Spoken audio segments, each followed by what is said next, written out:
Vietnam was connected to the internet in 1997, which was relatively late compared to its neighboring countries. That hasn't stopped them from putting the pieces in place to be a serious player in the digital economy. They have modernized their communications infrastructure and adjusted their institutional and legal frameworks to foster a digital economy.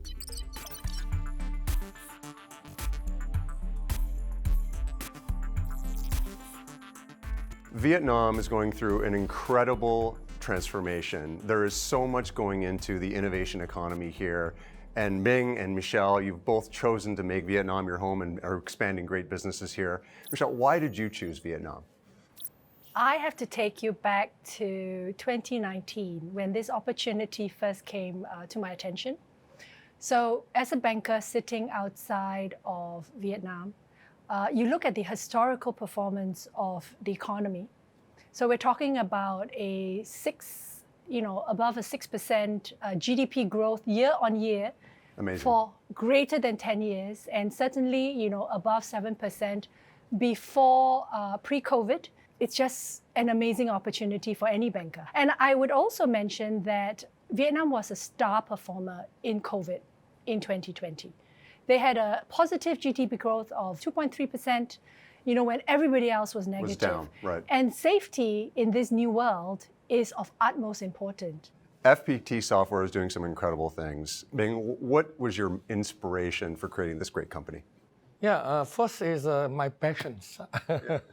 I try my best to serve Vietnam. We would like to make the technology to innovate our countries, our nations, and we did since then. You're 50,000 people strong now. That's been an incredible growth trajectory, and now you're doing a lot with the university. What are you excited about with respect to FPT University?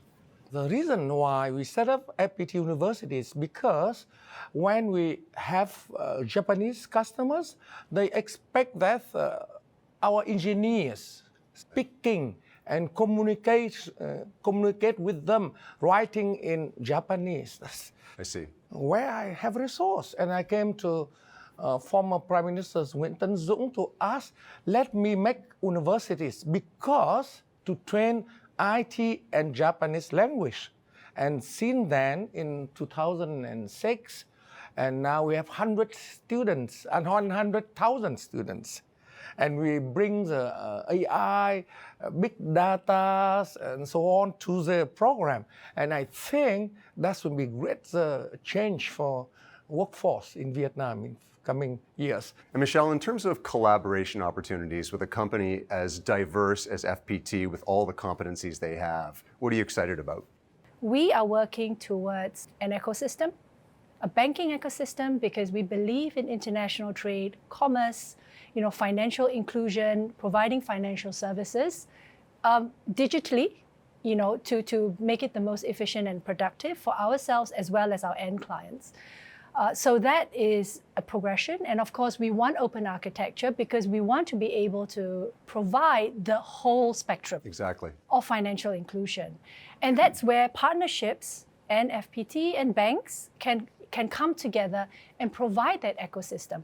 And when I think about it, it's like a car with a wheelbase. It's all the same wheelbase, right? The connectivity, standardized, made very efficient via API connections, and voila, but the end product is completely different. It can be modular, it can be customized. Exactly. So that is super exciting. The Vietnamese government, too, is committed to this, and you've obviously been active in getting the ability to build the university out. What do you think the Vietnamese government can do going forward to make an even bigger impact and accelerate their growth looking to the future? I'll start with you, Binh. My keyword should be education. Yeah. Vietnam stands number 10 in the world on the technical engineer graduates. Every year we got about 55,000 ICT engineers, but still shortage. Well, this is a reflection of how great the talent is, right? We have such great demand. Have to more and more. What are your thoughts, Michele? Well, I am a recipient of the strategy, Digitization 4.0, which is super exciting. With my same partners, foreign banks, we do contribute thought leadership, which is one of the components to the bigger picture and the whole government agenda.